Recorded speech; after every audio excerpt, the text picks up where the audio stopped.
Y dijo el Señor: Tú eres Pedro, y sobre esta piedra edificaré mi iglesia. El Santo Padre, Benedicto XVI, en su aprobación y promulgación del compendio del Catecismo escribió: Agradezco infinitamente a Dios nuestro Señor el haber dado este catecismo por mi venerado y amado predecesor, el Papa Juan Pablo II. Estos, la Iglesia, el Papa y el Catecismo, son los fundamentos de esta catequesis de primera comunión. En nombre del Padre, y del Hijo, y del Espíritu Santo. Amén. Ave María Purísima, sin pecado concebida. Muy bienvenidos, queridos amigos, a este programa, a este curso para padres y catequistas de primera comunión. Bienvenida, Mónica. Muchas gracias, Pablo Juan María. Un gusto estar con vos. Muchas gracias. Y hoy continuamos entonces con nuestras clases para padres, que ustedes recordarán, si vieron antes el programa, que comenzamos con un bloque viendo la historia sagrada, luego verdades del compendio del Papa Benedicto XVI, del compendio del Catecismo, para escuchar algunos consejos de Mónica después, de su experiencia de madre y catequista, y luego terminar con algunas verdades o algunas enseñanzas de la instrucción del misal romano, que es un documento que nos explica cómo se debe celebrar la misa, cómo se debe participar en la misa, además de otros temas muy interesantes. Entonces empezamos con la huida a Egipto. Entonces dice la historia sagrada: por fin Herodes se cansó de esperar y, dándose cuenta de que los reyes magos les habían pegado el esquinazo, mandó matar a todos los chiquitos que tuvieran menos de 2 años de edad, nacidos en Belén y sus aledaños. Suponía que en la volteada caería el futuro rey de Israel y que de esa manera aseguraba su permanencia en el trono. Herodes era una bestia. Esos chiquitos muertos por Herodes sin ninguna culpa son los santos inocentes, y su fiesta se festeja el 28 de diciembre, el día que se embroma a la gente para decirles después que la inocencia te valga. Antes de que llegaran los soldados de Herodes a Belén, José dormía en la casita que ocupaban con María y el niño, y en sueños le dijo un ángel: José, toma al chico y a su madre y dispara a Egipto, porque Herodes anda buscando a Jesús para matarlo. José, sin perder un minuto, sin esperar siquiera que aclarara, despertó a María, acomodó el equipaje y ensilló su burro, poniéndose en viaje. Tomó un camino poco transitado a fin de despistar a los soldados. Por allí no pasaba casi nadie, porque culebreaba entre montañas y cortaba por lo peor del desierto. Dejaba las poblaciones a un costado y no había en todo el trayecto ni una fonda. De Yapa era frecuente topar en su recorrido con fieras y ladrones. Con el alma en un hilo avanzarían los 3 viajeros al tranco parejo del burro, y José pensaría: responsabilidad grande la mía, pues Dios me ha confiado la custodia de su hijo. Haré todo lo que pueda para cuidarlo según cuadra a un buen padre de familia. Nada se sabe de lo ocurrido en esta fuga larga y penosa. Cada vez que se oía algún galope a lo lejos, previendo que pudieran ser los soldados, José se apartaría de la ruta, escondiéndose con su familia y el burro entre las piedras y los matorrales. Nos falta el que supone que en ese viaje fueron asaltados por una banda de ladrones y que en la guarida de estos la Santísima Virgen curó al hijo del jefe, que estaba enfermo, y que llegaría a ser Dimas, el buen ladrón, que moriría junto a Jesús. Otros cuentan que se salvaron raspando del ataque de leones y chacales, pero como saber, nada se sabe a ciencia cierta. La verdad es que por fin cruzaron la frontera y de allí en más pudieron utilizar el camino real, llegando a Egipto sin novedad. Instalados en Egipto, la vida fue para ellos muy dura. Capital tenían poco o nada, porque el oro que los magos regalaran al niño sería apenas un puñado simbólico. Además, no conocían a nadie y los egipcios miraban con recelo a los judíos, con los cuales mantenían viejas enemistades. José instaló su tallercito de carpintería y, como era trabajador y hábil en su oficio, se fue haciendo de una clientela. Judíos como él han de haber sido los primeros clientes, pero ver que en el taller de José las cosas se hacían bien algunos egipcios terminarían por arrimarse para encargarle tareas. Uno le diría: ve a José, se me quebró el cabo de la pala y hay que componerlo. José compondría la pala. Otro diría: don José, anoche se partió una pata de la mesa y habrá que hacerle otra nueva. José haría la pata nueva. Y otro más diría: José, háganme la gauchada, en casa se rajó la viga del mojinete y tengo que empatillarla rápido, no sea cosa que venga tormenta y me llueva dentro de la pieza. Allá iría José para hacer la gauchada. Y mientras José paraba la olla, María se encargaría de cocinar lo que hubiera en ella, de hacer las compras, barrer el patio, cultivar algunas verduras y sobre todo de cuidar al niño, alimentarlo, cambiarle los pañales y cantarle viejas canciones por lo bajo para que se durmiera. Después de un tiempo bastante largo, el ángel se le presentó otra vez a José en sueños y le ordenó: volvé a tu tierra porque Herodes ya se murió.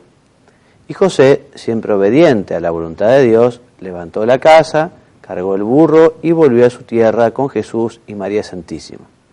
Enterado de que allí gobernaba ahora Arquelao, un hijo de Herodes, que tampoco era trigo limpio, dio un rodeo para evitar pasar por sus dominios y sujetó en Nazaret. Así es, y el objetivo de este encuentro es destacar la inteligente docilidad con que José cumplía la voluntad de Dios como cabeza de la Sagrada Familia, gobernando en esa Trinidad de la tierra que formaba con Jesús y María. Es una buena oportunidad para agradecerle a José todos los servicios que prestó al Niño Dios y a la Virgen María, porque José fue perfectamente libre para aceptar ese encargo en el que sabía que la cruz no iba a faltar. No sabemos cuándo José parte, no para el cielo porque estaban las puertas cerradas, pero sí para el seno de Abraham, donde lo fue a buscar Jesús cuando resucitó, ¿no? No sabemos en qué momento José partió. Seguramente Dios quiso que partiera porque qué posición tan terrible hubiera sido la de José si él hubiera vivido mientras Jesús padecía y moría en la cruz, ¿no? Se ve que él partió antes, ¿no? Y San José es el patrono de la buena muerte, porque partió muy cerca de Jesús, de la mano de su mujer que tanto quería, ¿no? Ojalá también nosotros podamos morir así, ¿no? Que nos venga a buscar la Virgen María y nos lleve a encontrarnos con Jesús. También San José es el patrono del trabajo, también podemos pedirle que nos ayude a trabajar mucho y bien. También es un maestro de la oración, importante, porque nadie trató tanto a Jesús como la Virgen y él, ¿no? Y él continuamente hablaba y se comunicaba con su hijo y con su mujer, la Madre de Dios, la Virgen María. Así que bueno, vamos a pedirle hoy estas tres cosas a José: que nos ayude a tener una buena muerte, que mientras tanto nos ayude a trabajar mucho y bien, y que en este tiempo que Dios nos da, que seamos hombres de oración, que sepamos realmente estar muy cerca del Señor, Dios, Padre, Hijo, Espíritu Santo, de la Santísima Virgen. Bueno, y continuamos con las verdades del compendio, continuamos con la Cristología, concretamente veremos los números 101 a 103, que dice, por un lado, que toda la vida de Cristo es acontecimiento de revelación. Lo que es visible en la vida terrena de Jesús conduce a su misterio invisible. Y que toda la actividad de Jesús es actividad redentora. Evidentemente, especialmente la cruz, donde murió derramando hasta su última gota de sangre. Pero toda la vida de Jesús es redentora. Toda su actividad, todo su cansancio, todo su trabajo, todas sus alegrías, todos sus sinsabores, tienen esta misión, digamos, redentora. Entonces dice el compendio: aunque la salvación nos viene plenamente con la cruz y la resurrección, la vida entera de Cristo es misterio de salvación. Dios ha preparado la venida de su Hijo mediante la antigua alianza hasta Juan el Bautista, que es quien anuncia, el precursor, que ya Jesús estaba próximo a llegar. Entonces, ¿qué se nos enseña en diversos momentos de la vida de Jesús, ¿no? Mónica, en el nacimiento de Jesús, la gloria del cielo se manifiesta en la debilidad de un niño. La circuncisión es signo de su pertenencia al pueblo hebreo y prefiguración de nuestro bautismo. La Epifanía es la manifestación del Rey Mesías de Israel a todos los pueblos. Durante la presentación en el templo, en Simeón y Ana se concentra toda la expectación de Israel que viene al encuentro de su Salvador. Estas de las pocas noticias que tenemos de la infancia de Jesús, ¿no? Porque la verdad que sabemos muy pocas cosas. Algo del nacimiento, cómo nos llevan a circuncidarse, la Epifanía, que es la venida de los Reyes Magos, ¿no? Cuando Jesús se manifiesta. Su presentación en el templo, en el cual Simeón y Ana le cuentan a la Virgen que una espada atravesaría su corazón. Muy bien, ¿qué más noticias tenemos, Mónica? La huida a Egipto y la matanza de los inocentes anuncian que toda la vida de Cristo estará bajo el signo de la persecución. Su retorno de Egipto recuerda el Éxodo y presenta a Jesús como el nuevo Moisés. Él es el verdadero y definitivo liberador. Muy bien. Entonces, estas son las noticias, algunas pocas noticias que tenemos de la vida de Jesús, de su infancia y de su vida oculta. En la historia sagrada contemplábamos, ¿no?, cómo Jesús, conforme iba creciendo, ayudaría a sus padres en el trabajo de la casa, y nosotros podemos imaginarnos, porque la Escritura no nos cuenta nada, ¿no?, pero cómo sería la casa de la Virgen, ¿no? Una casa de puertas abiertas, una casa de muchos amigos, una casa en la cual no había ningún tipo de espacio para la vanidad o para el egoísmo, donde reinaría un espíritu de servicio impresionante, ¿no? La Virgen que servía a San José y al niño, San José que se ocuparía de su mujer y de su hijo, Jesús que conforme iba creciendo también estaba a disposición. Ojalá que nosotros también consigamos que en nuestras casas se respire el mismo aire de la casa de Nazaret, de la casa de la Virgen. Y ahora, continuando con otras verdades del compendio, concretamente del número 422 al 28, en el que hablaremos un poquito de lo que es la justificación, ¿no? Entonces, la justificación es la obra más excelente del amor a Dios. Es la acción misericordiosa y gratuita de Dios que borra nuestros pecados y nos hace justos y santos en todo nuestro ser. Somos justificados cuando efectivamente aprovechamos esa gracia de Dios, cuando arrepentidos, Dios nos perdona, cuando también recibimos la gracia en los sacramentos. ¿Qué es la gracia? La gracia es la mejor manera de identificarnos con Dios, de parecernos a Dios. Es como si nos diera una transfusión, pero en vez de sangre, digamos, de algo que tiene que ver con Dios, con la naturaleza divina. Por eso el compendio dice que la gracia es un don gratuito porque nos hace partícipes de su vida trinitaria y capaces de obrar por amor a Él. O sea que la gracia es una participación de la vida divina. Nosotros cuando recibimos la gracia nos estamos endiosando, nos estamos pareciendo cada vez más a Jesús. La gracia puede ser habitual o santificante, es ese estado de gracia que uno tiene cuando está en estado de amistad con Dios, ¿no? Y que se pierde cuando uno cae en la tentación de un pecado grave, de un pecado mortal. Entonces uno corta la amistad con Dios y pierde esa gracia santificante o esa gracia habitual. Esta gracia santificante o habitual es sobrenatural porque depende enteramente de la iniciativa gratuita de Dios y supera la capacidad de la inteligencia y de las fuerzas del hombre. Escapa, por tanto, a nuestra experiencia. Es un misterio, ¿no? Además de la gracia habitual, existen otros tipos de gracia. O sea, Dios da su gracia de diversas maneras. Existen unas gracias actuales, que son en un momento determinado, de pronto Dios como que nos toca el corazón y dice, bueno, ¿por qué no haces esta obra buena? ¿Por qué no haces este rato de oración? ¿Por qué no haces esta actividad apostólica? O sea, Dios nos da una gracia actual. Ojalá sepamos, y lo pedimos ahora, aprovechar todas las gracias actuales que Dios nos concede y nos da para hacer cosas buenas en momentos puntuales y concretos de nuestro día. También están las gracias sacramentales, que son las gracias que acompañan cada sacramento, ¿no? La gracia sacramental del matrimonio ayuda a que marido y mujer sean más buenos entre ellos, sean más fieles, sean más servidores, más entregados, La gracia de la confirmación, justamente, como le dice su palabra, confirma nuestra nuestro compromiso bautismal. Y la gracia del orden sagrado, la sacramental, ayuda a vivir el ministerio, y así cada sacramento da una gracia específica, una gracia sacramental. Y Mónica, ¿y las gracias especiales o carismas? Tienen como fin el bien común de la Iglesia, entre las que se encuentran las gracias de Estado que acompañan al ejercicio de los ministerios eclesiales y de las responsabilidades de la vida. Muy bien.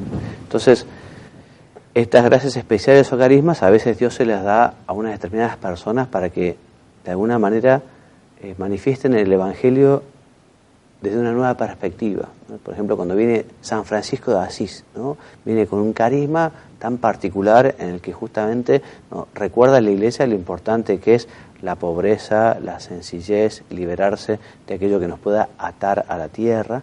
Evidentemente el Papa Juan Pablo II fue un carisma muy particular para la Iglesia, y así muchos santos, ¿no?, que tienen un determinado carisma. Esos carismas son sobre todo gracias que ayudan a otras personas también, se ven beneficiados de ese don gratuito, de esa gracia. Dice el compendio que la gracia previene, prepara y suscita la libre respuesta del hombre, responde a las profundas aspiraciones de la libertad humana, la invita a cooperar y la conduce a su perfección. Por eso, todo lo que podamos hacer para tener más gracia de Dios, ¿y cómo podemos tener más gracia de Dios?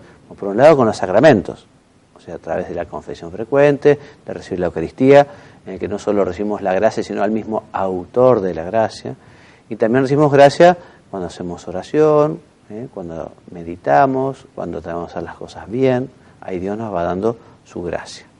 ¿Y qué es el mérito, Mónica? El mérito es lo que da derecho a la recompensa por una obra buena. Respecto a Dios, el hombre de suyo no puede merecer nada habiéndolo recibido todo gratuitamente de Él. Sin embargo, Dios da al hombre la posibilidad de adquirir méritos mediante la unión a la caridad de Cristo, fuente de nuestros méritos ante Dios. Y este es el sentido último de la libertad. Dios quiso hacer al hombre libre para que tuviera méritos como para poder alcanzar la bienaventuranza eterna. Porque si uno no tuviera libertad, si uno fuera un robot, si uno fuera un animal, si uno fuera una planta, una piedra, digamos, sin libertad no hay mérito. En cambio, con la libertad uno puede adquirir, digamos, también con la ayuda de Dios, porque no es que uno estrictamente tenga derecho, porque siempre Dios es el que ayuda.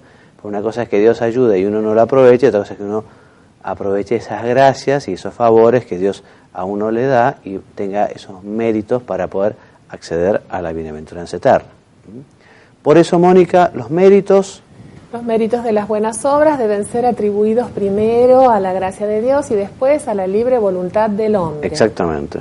Bajo la moción del Espíritu Santo podemos merecer para nosotros mismos o para los demás las gracias útiles para santificarnos y para alcanzar la gloria eterna, así como también los bienes temporales que nos convienen según el designio de Dios. Entonces, esto es muy importante porque portándonos bien, rezando, recibiendo los sacramentos dignamente, nos hacemos más santos, pero también podemos merecer para los demás. Por este misterio de la comunión de los santos, uno puede ofrecer ese trabajo, ofrecer esas oraciones, ofrecer las indulgencias, ¿no? Y así pide por los demás, por personas vivas y por difuntos que se encuentran en el purgatorio preparándose. Como ellos no pueden merecer, porque en el purgatorio no se puede merecer, pero nosotros podemos merecer por ellos.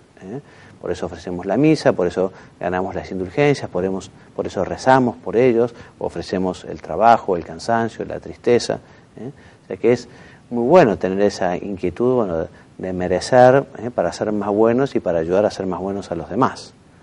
Mónica, todos los fieles estamos llamados a la santidad cristiana.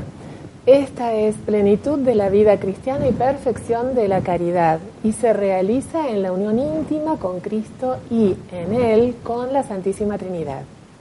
El camino de santificación del cristiano, que pasa por la cruz, tendrá su cumplimiento en la resurrección final de los justos. Pues en efecto, la santidad no es algo para privilegiados, no es algo para unos pocos, no es algo solo para los curas o las monjas, sino que todos los hombres, todos los fieles están llamados a ser santos. Mónica, y en pocas palabras, ¿qué consejos nos puedes dar hoy? En pocas palabras, una reflexión. bueno, qué bueno, y como ligado a lo que vos hablabas de la gracia, y qué buen ejercicio es que veamos en el prójimo a Dios. Cuando se nos acerca alguien para pedirnos una mano, para pedirnos la oreja, para que nos pide tiempo en una de esas, porque necesita hablarnos o desahogarse o lo que fuere, y nosotros los catequistas que a veces estamos entre la casa, la familia o lo que fuere, siempre escasos de tiempo, y nos parece que ya no le estamos dedicando a Dios ese rato de oración que teníamos acostumbrado, ¿no? Con un tiempo y una dedicación un poquito más especial, estamos más a las corridas. Me gustó traer esta frase de San Francisco de Sales que dice: dejar a Dios por Dios es lícito. Entonces pasamos a la otra imagen y nos lo va a explicar San Vicente de Paúl. Él enseñaba: si alguien está rezando, pero en ese momento sabe de alguien que necesita urgentemente de su ayuda, no tema dejar su oración por ir a ayudarlo, que el Señor puede ser igualmente servido cuando lo amamos en el necesitado que cuando le hablamos en la oración. Amando a Dios, amamos al prójimo, y amamos al prójimo, demostramos que amamos a Dios. Y esto se condice, si pasamos a la última plaquita, con lo que nos dice el Evangelio de San Mateo, capítulo 25, versículo 40, palabras de Jesús. En verdad os digo que cuando hicisteis a unos de estos hermanos míos más pequeños, a mí me lo hicisteis. Así que seamos solidarios sin culpas. Muy bueno, muchas gracias, Mónica, muy clarito. Bueno, y continuando con la misa, continuando con la plegaria eucarística, aquí vamos a leer qué es lo que reza el celebrante cuando pide por él mismo en la misa, y sobre todo si se trata de un obispo. Mónica dice: si el celebrante es un obispo, en las plegarias, después de las palabras, con tu servidor el Papa, añade: conmigo, indigno siervo tuyo. O después de las palabras, al Papa tal, añade: a mí, indigno siervo tuyo. Si un obispo celebra fuera de su diócesis, después de las palabras, conmigo, indigno siervo tuyo, y mi hermano, tal, obispo de esta iglesia de, o después de las palabras, al Papa, añade: a mí, indigno siervo tuyo, y a mi hermano, obispo de esta iglesia de... puntos suspensivos. Muy bien. Y si está el obispo presente, rezaremos especialmente por el obispo. Pero si no está presente, recordar al obispo, ¿no? Y recordar al Papa. O sea, en la misa especialísimamente tenemos que rezar por el Papa y por el obispo, ¿no? Entonces, cuando lo nombre el sacerdote, ¿no? Por el Papa Benedicto y por el obispo de esta diócesis Jorge, uno reza especialmente, y ofrece en la misa sus intenciones por el romano pontífice y por el obispo. El obispo diocesano, o quien por derecho es equiparado a él, debe ser mencionado de esta forma: con tu servidor el Papa Benedicto y con nuestro obispo Jorge, o bien el vicario, el prelado, el prefecto o el abad, ¿no? Que son equiparados al obispo, ¿no? En la plegaria eucarística conviene nombrar a los obispos coadjutores y auxiliares, pero no a los otros obispos que pudieran estar presentes. Si son muchos los que han de mencionar, se usa la forma general, con nuestros obispos y obispos auxiliares, ¿no? En cada plegaria eucarística hay que adaptar dichas menciones a las reglas gramaticales. Un poco antes de la consagración, el ministro, si cree necesario, advierte a los fieles mediante el toque de una campanita. Asimismo, toca la campanilla en cada una de las elevaciones de acuerdo con la costumbre del lugar. En la elevación del cáliz y antes de la forma de la hostia. Muy bien. Si se usa incienso, el ministro inciensa la hostia y el cáliz, ¿no? Y al final de la plegaria eucarística, el sacerdote, tomando la patena con la hostia y el cáliz, elevándolo, dice la doxología final: por Cristo, con él, en él, a Dios omnipotente, en el Espíritu Santo, todo honor y todo gloria por los siglos de los siglos. Amén, aclama el pueblo. Bueno, muy bien, y hasta aquí entonces nuestro programa de hoy. Muchas gracias por habernos acompañado. Esperemos que les haya sido de gran utilidad. Para nosotros, Mónica, lo es, porque nos ayuda a estudiar un poco, a practicarlo, y por supuesto a tratar de vivirlo. Los esperamos el próximo programa, a ver si continuamos con esas explicaciones, y me despido enviándoles la bendición. Que Dios los bendiga y los haga muy santos. Amén. Y dijo el Señor: tú eres Pedro, y sobre esta piedra edificaré mi iglesia, El Santo Padre, Benedicto XVI, en su aprobación y promulgación del compendio del Catecismo escribió: agradezco infinitamente a Dios nuestro Señor el haber dado este catecismo por mi venerado y amado predecesor, el Papa Juan Pablo II. Estos, la Iglesia, el Papa y el Catecismo, son los fundamentos de esta catequesis de primera comunión.